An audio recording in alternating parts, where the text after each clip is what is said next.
Kembali lagi di channel YouTube saya. Tonton video ini dari awal sampai akhir agar kalian bisa paham seutuhnya. Dan jangan lupa like, share, dan subscribe. Assalamualaikum warahmatullahi wabarakatuh. Salam sejahtera untuk kita semua. Halo, apa kabar anak-anak semua? Mudah-mudahan kita semua selalu dalam lindungan Allah Subhanahu wa taala, Tuhan yang Maha Esa. Tetap patuhi protokol kesehatan, pakai masker saat keluar rumah, rajin mencuci tangan dengan menggunakan sabun, dan jaga jarak atau social distancing. Tetap semangat dalam melaksanakan pembelajaran jarak jauh atau belajar dari rumah. Nah, minggu lalu kita sudah mempelajari mengenai faktorial. Nah, setelah belajar aturan perkalian atau faktorial dalam teori peluang, sekarang kita akan lanjut belajar mengenai permutasi. Permutasi adalah susunan unsur berbeda yang dibentuk dari n unsur, diambil dari n unsur atau sebagian unsur. Permutasi dapat dikelompokkan menjadi beberapa macam.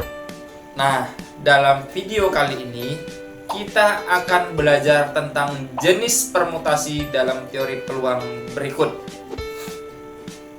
Ya, di sini ada rumus atau formula formulasi, ada 5. Ya, ada jenis permutasi dan ada rumusnya. Dimana untuk jenis permutasi ada permutasi dari n elemen.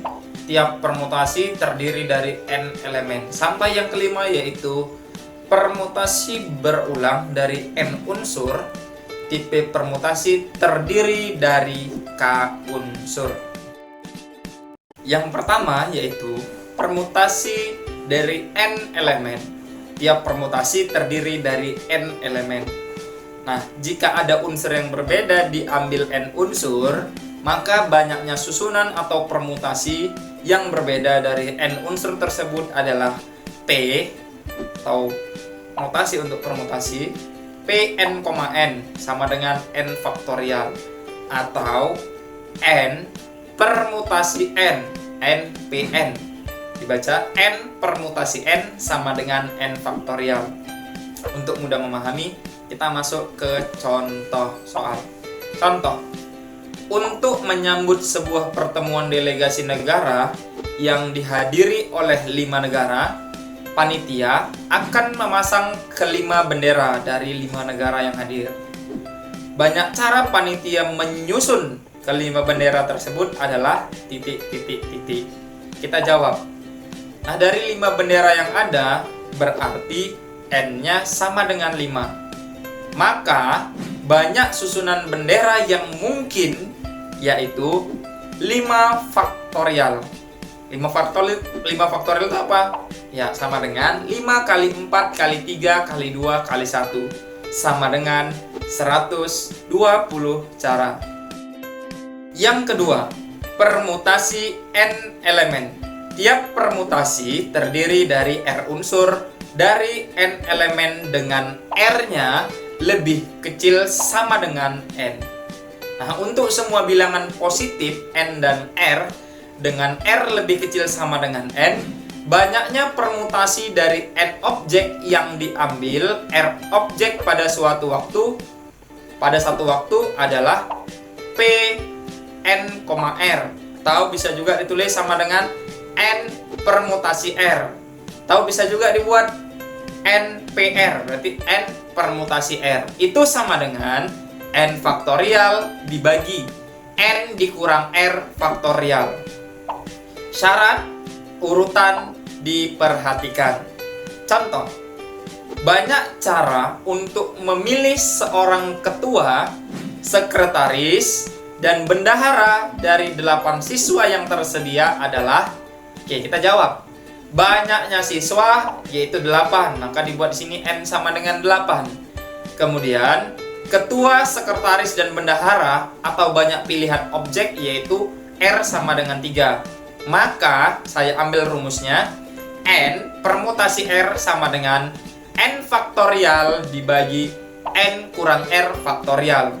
N-nya 8, R-nya 3. Maka dibuat di sini 8 permutasi 3 sama dengan 8 faktorial per atau dibagi 8 kurang 3 faktorial, sehingga 8 faktorial dibagi 5 faktorial. 8 faktorial bentuk sederhananya yaitu 8 kali 7 kali 6 kali 5 faktorial. Kita stop sampai di 5 faktorial.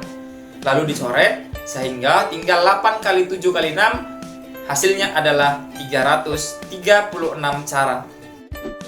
Yang ketiga, permutasi dari N unsur yang mengandung P, Q, dan R unsur yang sama. Ya, dapat dilihat rumusnya di sini. Ya, ada P, N, K1, K2, ya, KT, dan T. Itu sama dengan N faktorial dibagi K1 faktorial, K2 faktorial, sampai KT faktorial. Keterangan, N itu merupakan banyaknya elemen seluruhnya.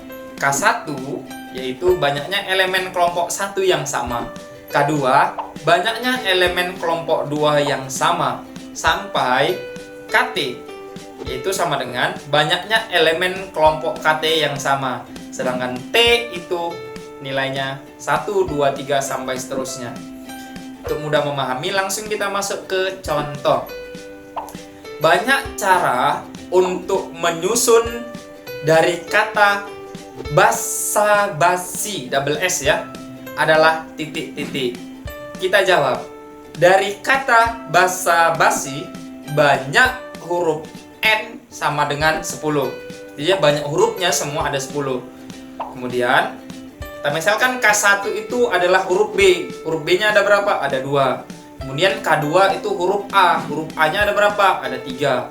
Untuk K3 itu kita misalkan sebagai huruf S, di mana ada 4 huruf S, dan K4-nya yaitu huruf I, di mana huruf I-nya ada 1.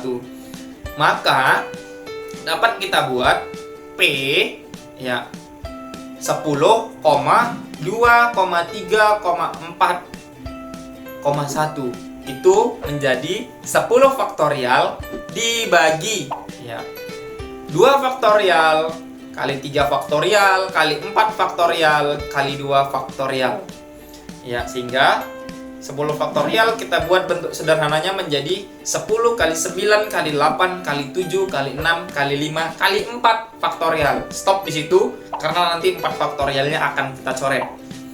Kemudian dibagi, berarti tinggal 10 kali 9 kali 8 kali 7 kali 6 kali 5 dibagi dengan 2 faktorial, hasilnya 2. Kemudian 3 faktorial, hasilnya berarti 3 kali 2 kali 1. Kemudian 2 kali 2 faktorial, hasilnya 2 kali 1, maka hasilnya adalah 126 cara. Kemudian yang keempat yaitu permutasi siklis. Permutasi siklis adalah permutasi melingkar. Ya, urutannya melingkar. Ya, dapat dibuat N permutasi siklis atau NP siklis sama dengan N kurang 1 faktorial. Contoh, dari 5 orang anggota keluarga akan duduk mengelilingi sebuah meja bundar. Banyak cara susunan yang dapat dibuat dari 5 orang tersebut adalah titik. Kita jawab, banyaknya orang ada 5, berarti kita buat N sama dengan 5. Maka 5P siklis sama dengan 5 kurang 1 faktorial sama dengan 4 faktorial. 4 faktorial dapat kita buat 4 kali 3 kali 2 kali 1. Hasilnya yaitu 24 cara. Kemudian yang kelima yaitu permutasi berulang dari N unsur. Tipe permutasi terdiri dari K unsur. Di Pn sama dengan N pangkat K. Contoh, banyak susunan 3 bilangan dari angka-angka 1, 2, 3, 4, 5, dan 6 adalah titik. Jawab, banyak susunan 3 bilangan berarti bilangan ratusan. Ya, seperti contoh kalau 3 bilangan yaitu 256, itu kan 3 bilangan. Nah, banyak angka yang akan disusun adalah 6. Tadi kalau bilangan ratusan K sama dengan 3. Kalau banyak angka yang akan disusun berarti N sama dengan 6. Nah, banyak susunan 3 bilangan dari angka 1, 2, 3, 4, 5, dan 6 dapat kita buat menjadi P6 sama dengan 6 pangkat 3 sesuai dengan rumus PN sama dengan NK. Ya, karena K-nya 3, maka di sini 6 pangkat 3. 6 pangkat 3 itu berapa? Ya, 216 susunan. Ya, itu tadi sedikit materi mengenai permutasi. Di sini saya ada latihan 2 soal. Bisa anak-anak semua kerjakan di aplikasi Schoology. Ya, minggu depan akan kita pelajari yaitu mengenai kombinasi. Tetap tanamkan karakter disiplin, percaya diri, teliti, pantang menyerah, berpikir kritis, dan jujur. Belajar bukan hanya sekedar membaca, tetapi juga memahami. Demikian yang dapat saya sampaikan. Saya akhiri. Billahi taufik wal hidayah. Wassalamualaikum warahmatullahi wabarakatuh. Yes, we can.